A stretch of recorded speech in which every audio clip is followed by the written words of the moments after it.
Le grand flou à Marseille après le second tour des municipales, la gauche est en tête mais n'a pas encore gagné la mairie.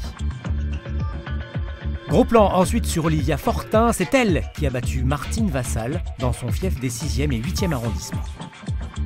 Enfin direction Aix où la droite résiste, Marie Joassin repart à 77 ans pour un 4e mandat.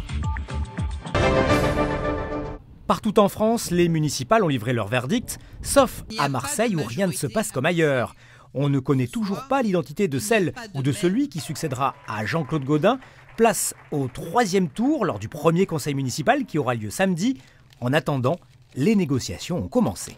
Alors effectivement, cette campagne électorale entre dans une nouvelle phase après une campagne où il s'agissait de convaincre les Marseillaises et les Marseillais de voter pour un camp ou pour l'autre. Et bien là, ce sont des discussions de politique politicienne qui vont véritablement s'établir entre les camps, puisque désormais, on sait que les conseillers municipaux élus dans chacun des arrondissements vont se retrouver ensemble. Ils seront 101 dans l'hémicycle de Bargemont à l'hôtel de ville de Marseille. Et entre eux, ils vont désigner leur maire. Alors ça devient une équation, j'allais dire, mathématique aux multiples inconnus, puisqu'en l'état, au lendemain de ce vote, eh bien, on a le printemps marseillais qui est assuré d'avoir 42 conseillers municipaux dans l'hémicycle de Bargemont.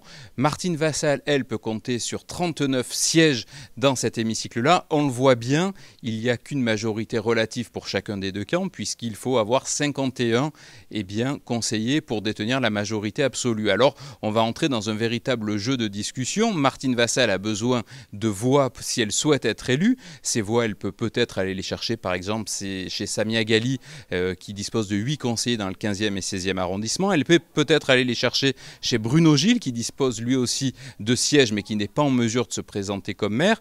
Et dans l'autre camp, celui du printemps marseillais, même démarche pour obtenir cette majorité absolue. Il faut aller chercher des voix, sans doute auprès de Samia Ghali. Ça sera sans doute la candidate la plus courtisée durant la semaine pour arriver vendredi dans un hémicycle Bargemont et espérer désigner un maire. Si Michèle Rubirola, favorite, sera la candidate de gauche, le doute plane sur le nom de son adversaire de droite. Alors si Martine Vassal avait obtenu son siège de maire de secteur dans les 6e et 8e arrondissements, les secteurs historiques de la droite marseillaise, où la droite s'est toujours imposée, et dès le premier tour du temps de Jean-Claude Gaudin, la question ne se poserait pas. Mais de fait, Martine Vassal a été battue, elle était chef de file de cette liste des Républicains à Marseille, et il est très difficile pour elle, de façon, j'allais dire, démocratique, de postuler au siège de maire de la ville de Marseille. Alors plusieurs voix à droite se font entendre aujourd'hui. On a entendu Renaud Muselier qui invite à faire bloc autour de Lionel Royer-Perrot, élu lui dans les 9e et 10e arrondissements, et plusieurs autres voix de droite effectivement suggèrent la candidature de Lionel Royer-Perrot.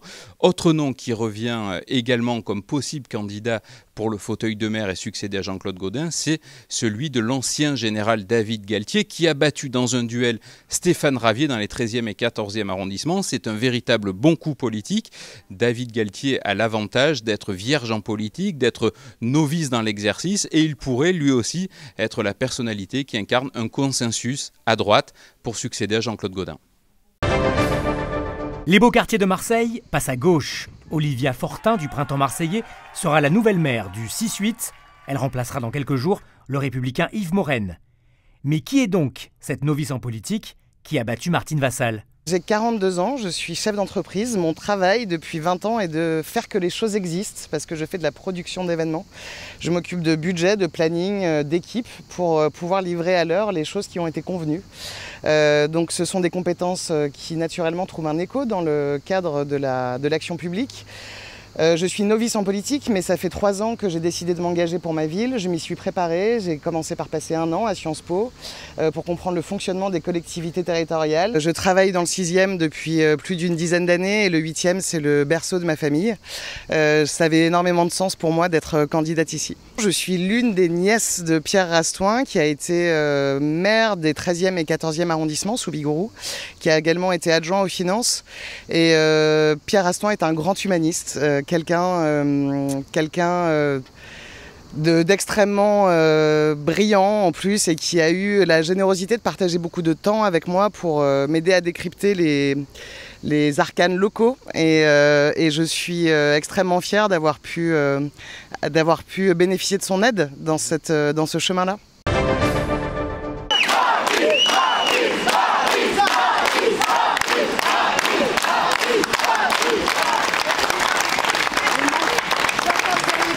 Il est 21h au bureau central délocalisé à la Cité du Livre, lorsque le maire sortant Marie Joissaint, entouré de ses proches et colistiers, annonce les résultats du second tour. Ont obtenu Madame Pétel 32,12% des voix, Monsieur Pénard 24,35%, Marie Joissaint 43%.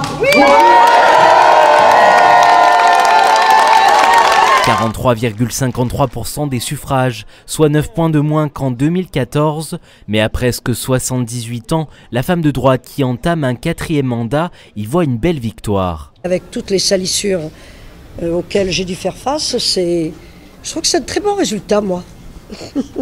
Le maire reconduit obtient 40 sièges au conseil municipal contre 42 lors du précédent mandat. Mais à Aix, comme dans le reste de la France, l'abstention a été record. 33,85% de participation, soit 2 points de moins que le 15 mars dernier. Beaucoup de personnes sont au courant du bilan qui est le mien et elles ne sont pas venues voter. Et je ne peux pas leur en vouloir. Il y a la crise sanitaire, il y a la crainte qui est encore réelle, puis il y a une crise sociale qui s'annonce, ce qui explique l'abstention. Aix reste donc dans le giron de la droite, contrairement à Marseille qui pourrait basculer dans les jours à venir. Marie Joissaint y voit une menace à l'échelle de la métropole dont elle veut toujours se retirer. J'ai toujours voulu sortir de cette métropole et je sortirai de cette métropole. Parce que c'est une métropole qui affaiblit complètement tous les territoires. Nos investissements dans le pays d'Aix ont été divisés par 4. On y perd tout, y compris notre âme. Donc je ne veux pas de cette métropole. Je me suis toujours battue contre elle et je vais gagner.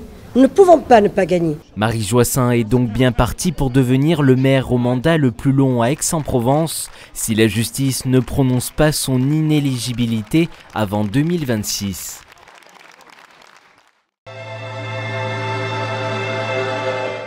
Pas de surprise dans le ciel de Provence et de Corse, il fera beau et chaud en ce deuxième jour de la semaine. Regardez les températures, déjà 20 degrés au lever du soleil à Arles et Avignon ainsi qu'à Marseille, Toulon et Fréjus. Il fera 17 à Aix, 15 à Manosque, 13 à Digne. Et l'après-midi, ça grimpe vraiment pour tout le monde jusqu'à 35 degrés à Avignon, 32 à Aix, 33 à Manosque, 32 à Digne, 30 à Marseille et Toulon. Il ne fera que 28 à Ajaccio, 29 à Bastia. Nous fêterons les Martiales.